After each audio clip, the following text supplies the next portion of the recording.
here at Fiscal. I wanted to thank you all for attending the November 2019 release pre-go live town hall.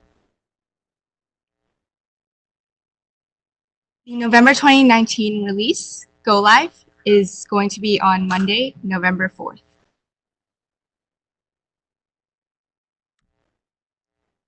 And before we go into the details about this release, we wanted to give departments a chance to provide feedback using your phone.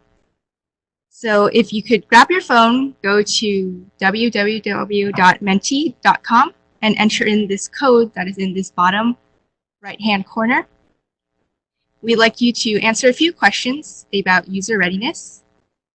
We use your feedback. It is very valuable to us to improve our content and incorporate changes that you would like to see. And this note here in the bottom right-hand corner will be here during the presentation if you would like to go on it throughout the time. And now going into the details about this November release. In November, additional journals will be included in the SEO Legacy Transactions interface. Select journal entries that are initiated in SEO Legacy will automatically interface to Fiscal from SEO Legacy. SEO will continue to provide all the same legacy documents and reports as they do today. Most catch-up journals for the following transaction codes will be recorded by the interface. These codes include TC35, TC37, and TC38. However, some transactions will not interface, and departments should continue to reconcile using the new queries before posting catch-ups. In this slide, we will be talking about the transaction codes that will not be included in the SEO Legacy Transactions interface. These include TC38 CPF vouchers, TC48 ORF vouchers, any transaction originating from a Fiscal outbound interface, journals with direct cash impact, post-issuance transactions, transactional lines with fund 0000, and NF document prefix. We know that this is a lot of information and details, so feel free to ask any questions that you might have. And if you ever need to reference this presentation, it can be found on ServiceNow and should also be included within the meeting invite for your access.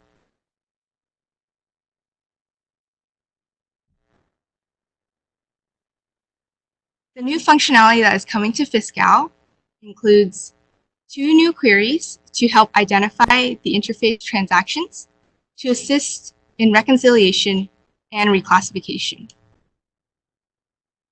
Interface journals will post at the high-level controller's account detail. Default values are used to comply with department combo edits.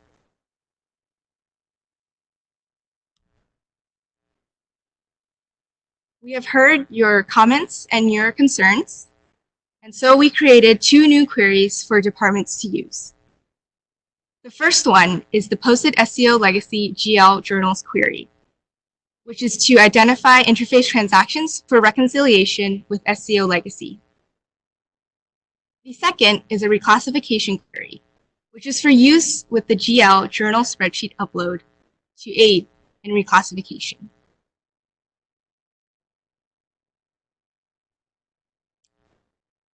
And now we will have our subject matter expert, Anthony Trong from SEO, come up and give a demonstration on these 2 new queries.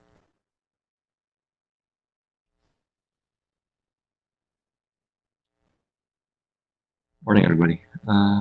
Okay, so the first query that I'm going to go over is the reconciliation query. So this query should capture everything that was brought in from SEO Legacy by this new interface. And there are some columns here with information that should help you tie back to your tab run or your SCOJE. So the first column is the transaction code, the SCO-TC number. There's also the legacy document ID, which ties to your the JE document ID. And the journal date, of course, should match the SCO transaction date. And all the way at the end here, we have the line description from the SCO-JE as well. Okay. And like I mentioned before, this should bring in all of the lines of all the journals that were interfaced in. And also at the end here, we see some journal status, journal edit status, and budget line status. So those are just there for your reference. Departments will not be responsible for correcting any of these errors. SEO Fiscal is going to take care of that. We might reach out to departments if we need any additional information. Okay. And we can see here, if we take a look at the reporting structure, this looks like an obvious SEO default. So this is going to segue into the second query, which is kind of a reclassification template.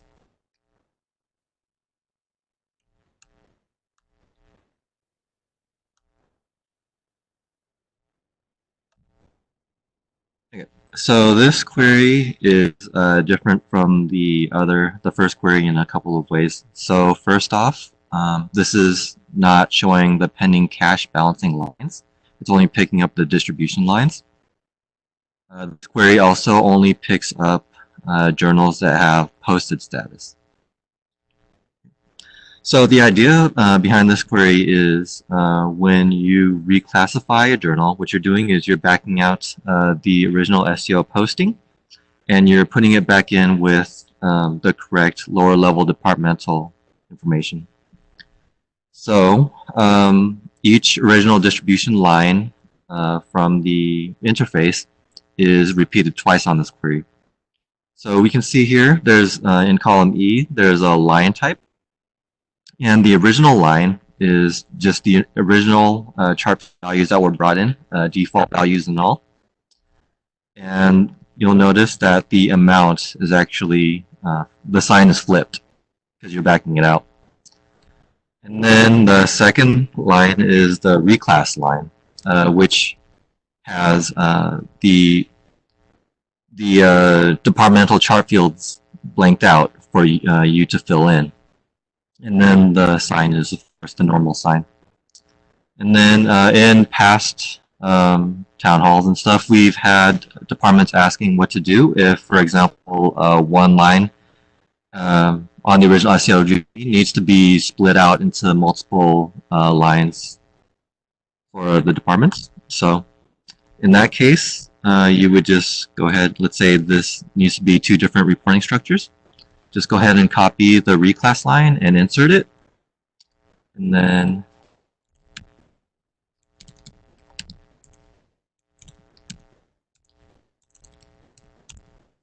then make sure to update the amounts as well, so that all of the lines together tie to 0.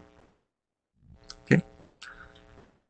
And then I want to mention, of course, the fields that weren't blanked out. They're left in there for a reason. Those are the chart fields that have controller's level impact. So, for example, the fund, the business unit, the E&Y, the appropriate. Those should not be changed, or else you will not be able to reconcile with SEO. For program, that's kind of a special case in that if you need to go to a lower level of detail, such as adding a subtask, for example, you can do so, but that still has to roll up to the high level controller's level. So, for example, this could be reclassified to 0500 000 and that would be fine. But you shouldn't add a subtask, for example. And then, let's see. Yeah. Hey everybody, this is Tori Cortez. We have 2 questions. The first question is, what are TC35 cross-month voids?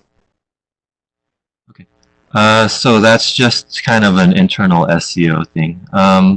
Basically, I don't think that departments have to worry about that too much. It's just post-issuance actions such as escheatments and voids are being handled parallel in Fiscal and in SEO legacy, so we shouldn't be interfacing those in.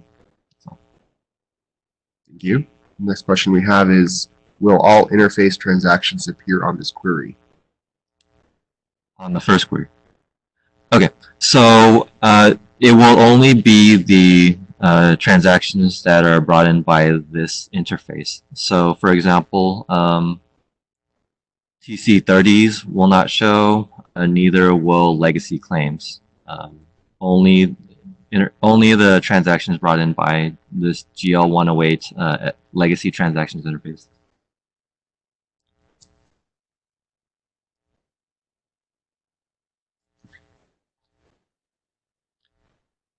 Okay, but anyway, after you've finished populating this reclassification query, the idea is you're going to be able to just go ahead and copy paste it right into the spreadsheet journal upload template.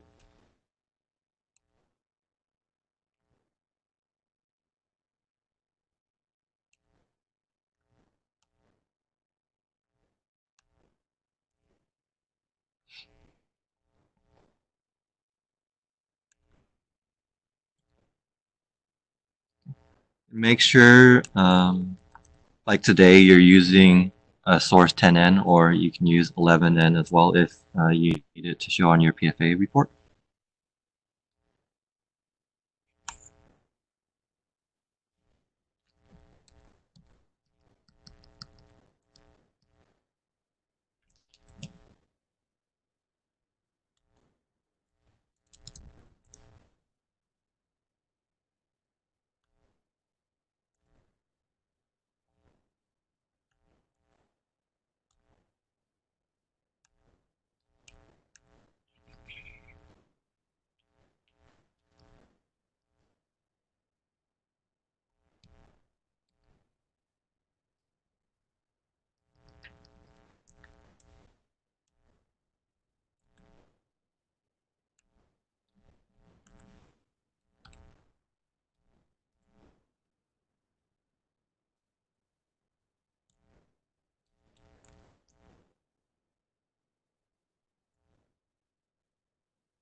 And we received some feedback from a change impact workshop that the columns didn't quite match up with the spreadsheet journal upload template. So we were referring to an old copy. The query has since been updated, so everything should be in line with the Fiscal 001 job aid. Thanks, everybody.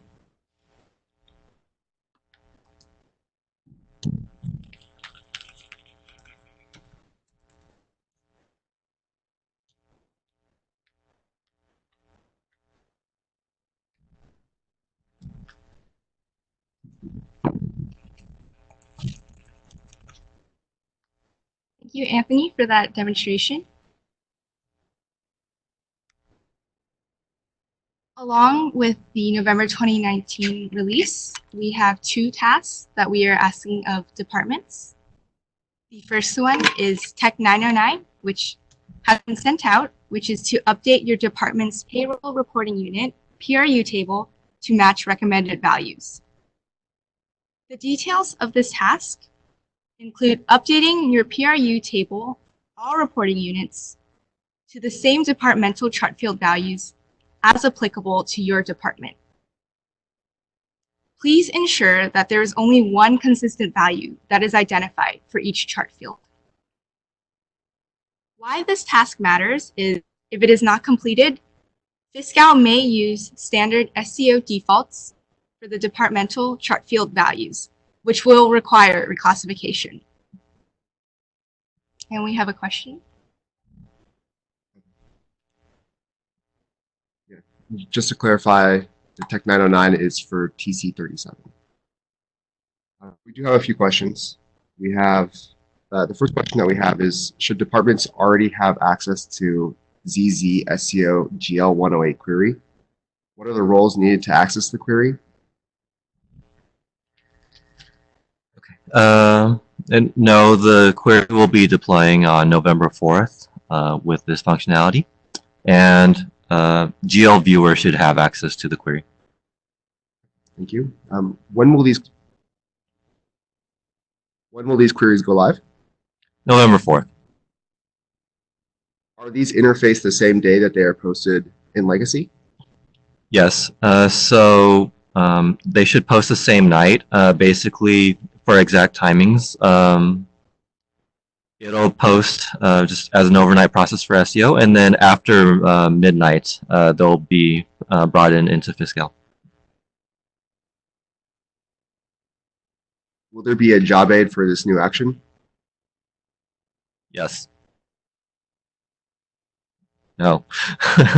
So we currently don't have any job aids planned for the two queries. However, if you feel like you would need additional assistance with this functionality, please let us know. We have some Menti surveys for you to do that. Thank you. Next question. Where is the GL reclass entry recorded? Is it in GL or AP? So that there could be certain transactions that at the department's discretion may be recorded in the submodule, but this query is just to help departments that are reclassing in GL.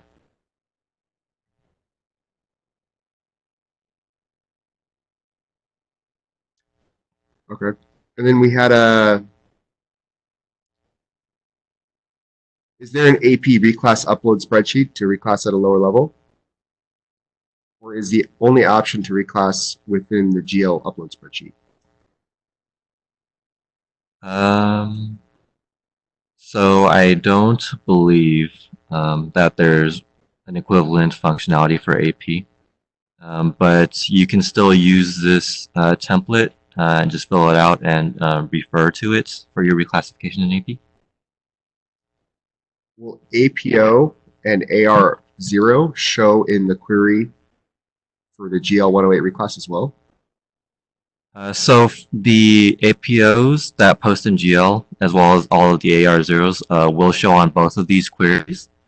However, for the APOs, because they should be posted to the AR item, I don't really anticipate a need to reclass APOs, but for the AR0s, yes. And then just to confirm, the departments do not have access yet? Correct.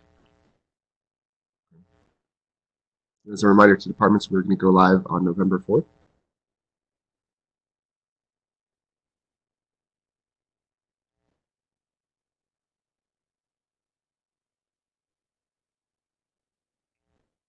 Next question we have is, the PRU template for our business unit contained only one line. Do we need one line per E and Y if our values differ by fiscal year?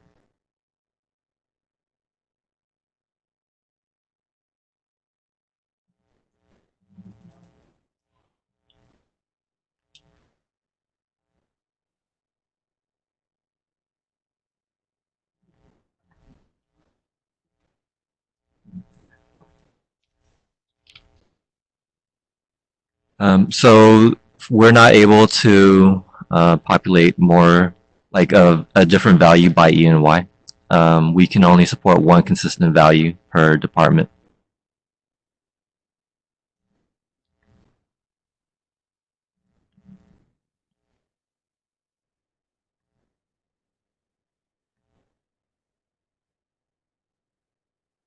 How do we correct fund details for labor if the fund details on the query is not the same?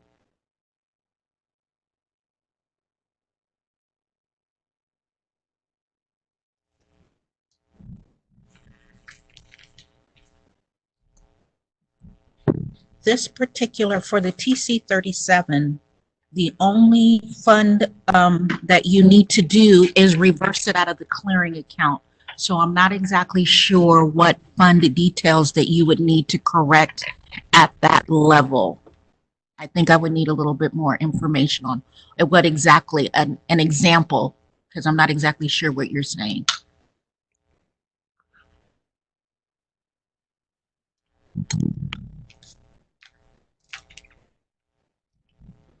Can you further clarify what is meant by one consistent value for each chart field? Okay, so for example, let's say your department has 30 different reporting units. You can't have all 30 need to have the same reporting structure, for example. We're only able to populate, basically we're replacing the SEO defaults with a different default that's provided to us by you. So that's what it is. We have several reporting units. Will this be an issue?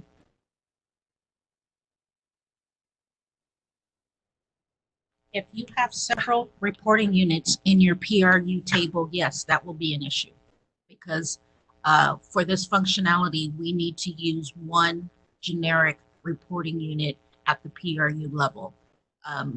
We were setting up the labor distribution. It was suggested at that time to use one generic reporting unit that was your BU followed by 4 nines. If you're doing anything different, yes, it's going to cause you an issue with this functionality. Oh, oh, I'm sorry. I thought he said reporting. Can you repeat that again? We have several reporting units. Will this be an issue? Oh, several reporting units. I'm sorry. I thought I heard reporting structure. No, having several reporting units will not be an issue as long as the reporting units are using the same default departmental values. It will not be an issue.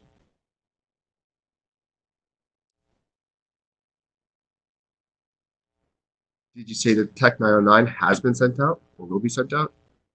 So to confirm, we have sent out Tech 909 to all departments with values that were pre-populated based on what you had in the PRU.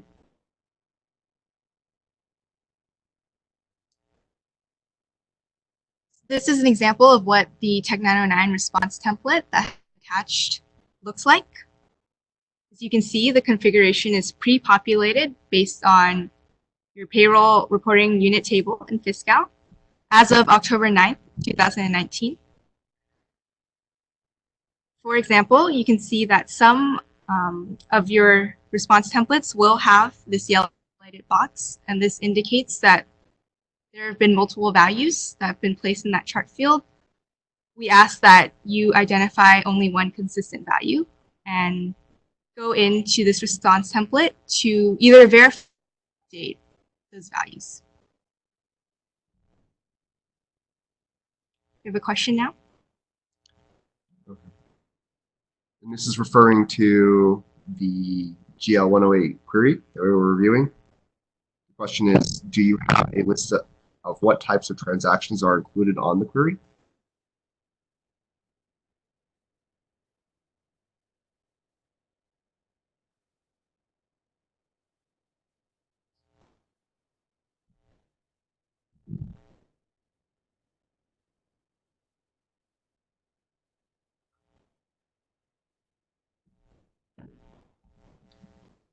Okay, so most TC35s, 38s, and all TC37s will be brought in.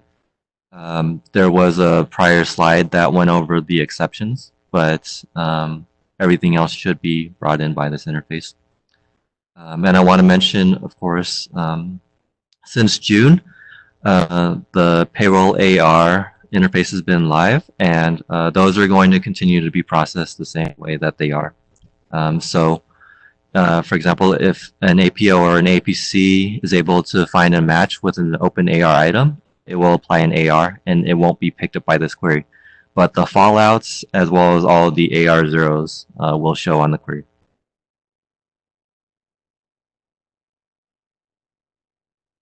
Next question we have is, if our agency does not have a reporting unit set up, will the inbound file use the SCO default reporting structure, SCO 9999? Yes.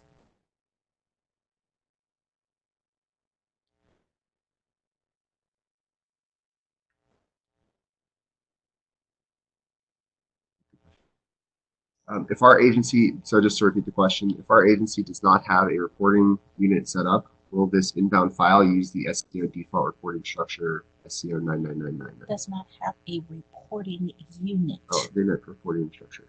Okay. If our agency does not have a reporting structure set up, I can't understand how you are posting expenditures if you don't have a reporting structure set up. What I think the department's asking, and departments can clarify if I'm wrong, is can they leave this field in this task blank if they don't have one? We need a reporting structure in order to post expenditures. So if they leave it blank, you're going to use the SCO default value. Yep. Yeah. Right. Yeah. Okay. The answer to that was yes. Mhm. Will we need to reclassify all transactions, since we will have several different reporting structures that need to be identified beyond the generic RU reporting structure? I think that's in reference to the TC37s.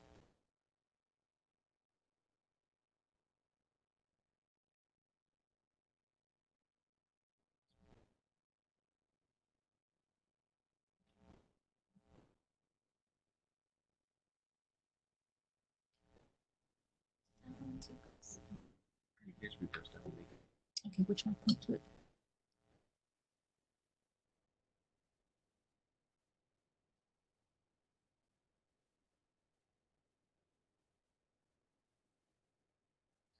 With if this is in regards to the TC37s, again, as I stated before, it says here several different reporting structures.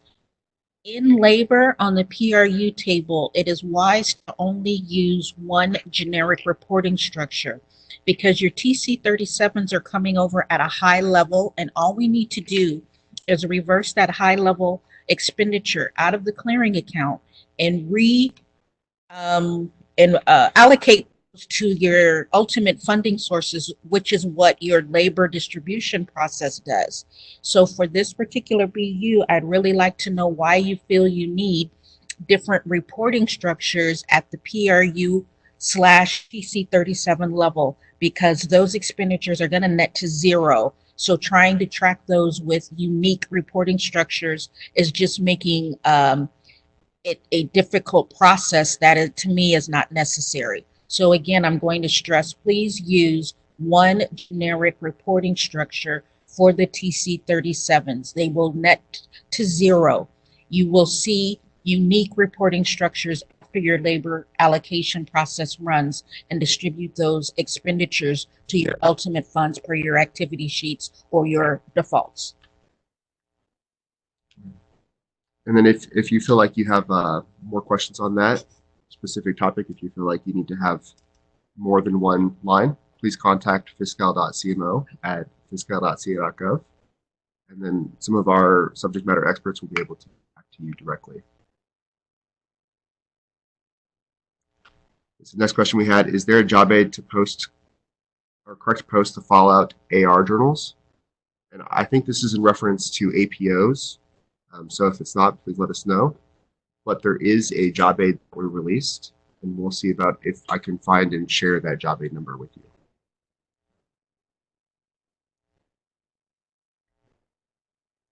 The next question that we had is, are the PRU interface values completely separate from the labor distribution lower level values? And based on what Jackie just said, I think the answer to that question is yes, they are separate.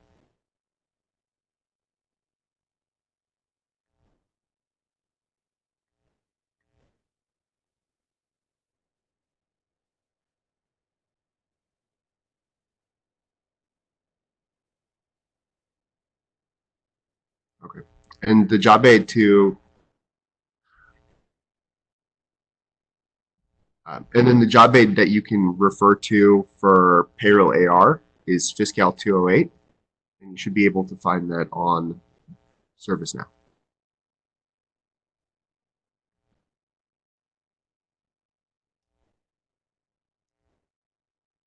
That's all the questions that we have in this time. Please continue to ask questions if you have them. Thank you.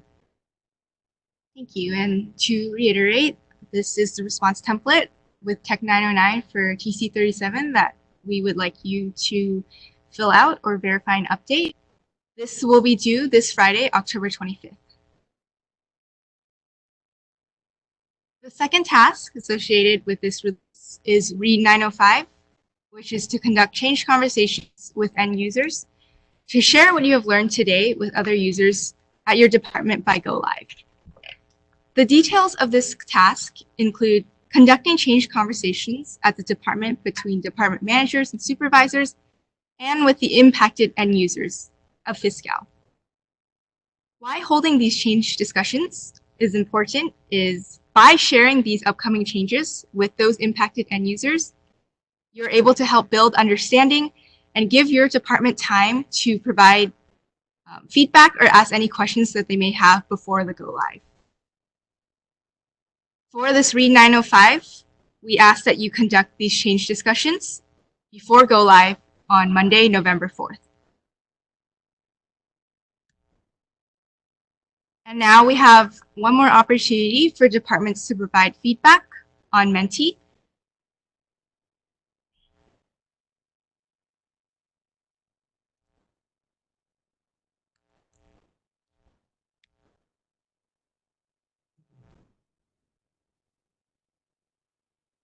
So if you just go to www.menti.com and use the code 419037, you'll be able to provide feedback regarding what has been shared today.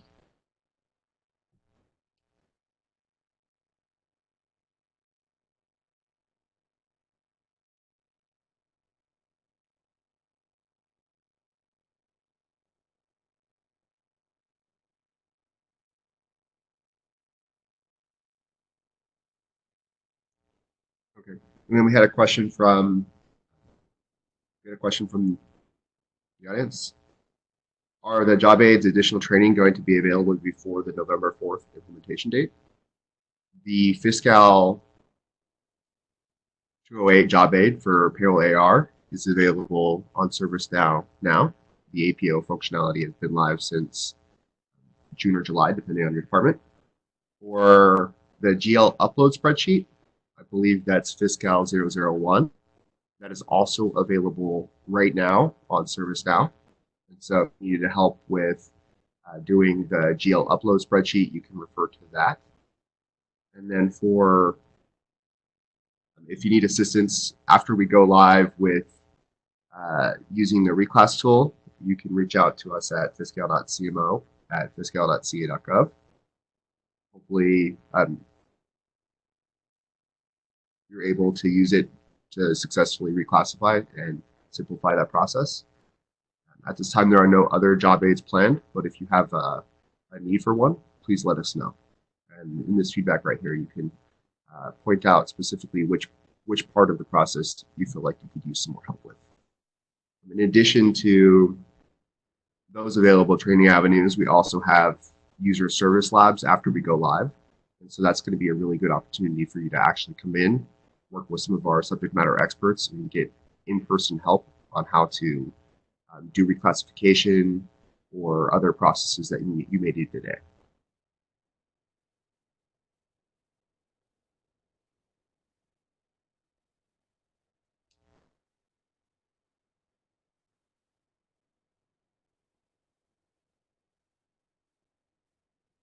And then I had asked to repeat what I just said. So the job aids that are available today, you can for the payroll AR, you can use job aid Fiscal 208, which is available on ServiceNow today. The payroll AR functionality has been live since June or July, depending on your department. And so you can use that to reclassify all of your AR or AR related items. That's your APOs primarily. can also use that as a reference to reclassify your AROs. It's got information all about payroll AR in that job aid. The second job aid that I mentioned was the Fiscal 001 job aid for the GL upload spreadsheet. So if your department doesn't use the GL upload spreadsheet today, you can go ahead and learn how to use it there. If you need additional help, you can schedule a user support lab with our on-site support team. So there's a form that's available on the ServiceNow where you can register for a support lab, and in that support lab they can teach you, give you more information about how to use the GL journal upload spreadsheet. If you don't use it today and you're not familiar with it, you can also go there for information on how to do reclassification in AP, AR, and in GL if your department or if users in your department are having issues.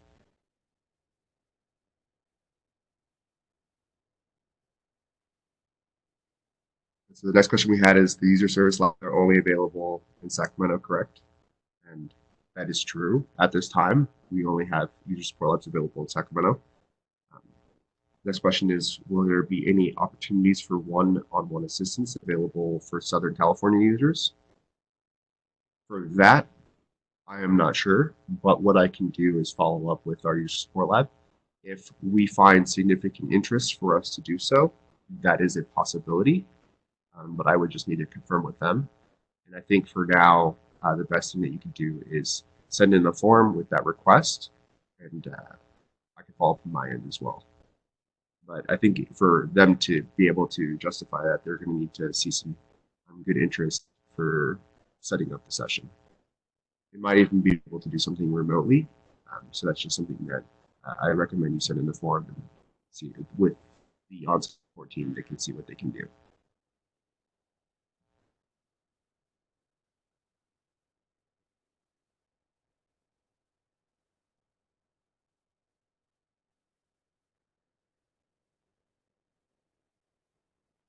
Thank you, everyone that has been answering these questions on Menti. We have one more for you. What can we improve on for the next town hall? And give you a few minutes to answer that. And feel free if you have any questions related to this release to continue to ask them.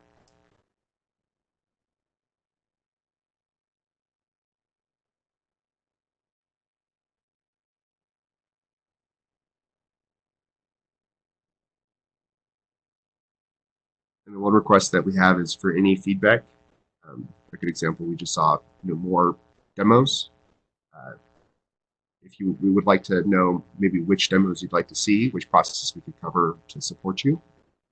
In addition, if you want to know more job aids, which specific processes do you feel like you might need help with? And that way we can narrow kind of down what the need is and get the right content to you. We do have another town hall planned for November 4th. It's going to cover very similar content. In that town hall will be the next opportunity for you to ask all of your questions. If you don't feel you have any questions today, you can review with your team and maybe ask those questions on that time. Additionally, if you have more, you have requests for specific types of demonstrations, we can have those demonstrations then to help you understand the content that's going live in November. So we have to narrow it down to that because that's what our SMEs are available for.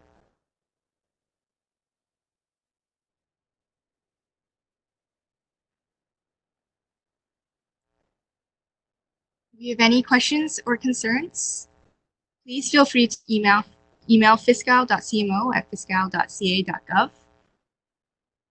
At this time, this is all of the content that we have prepared for you. If you have any questions, please continue to send them in. We'll be staying online for a little longer. Our subject matter experts are here and are willing to answer any questions you might have.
All right.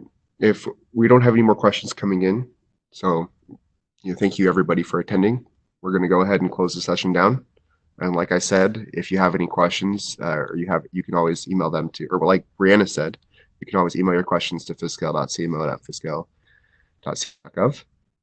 We can get back to you then. Or we have our next town hall on November 4th. And that's going to be the next opportunity for you to ask questions related to the November 4th, 2019 release go live. Thank you.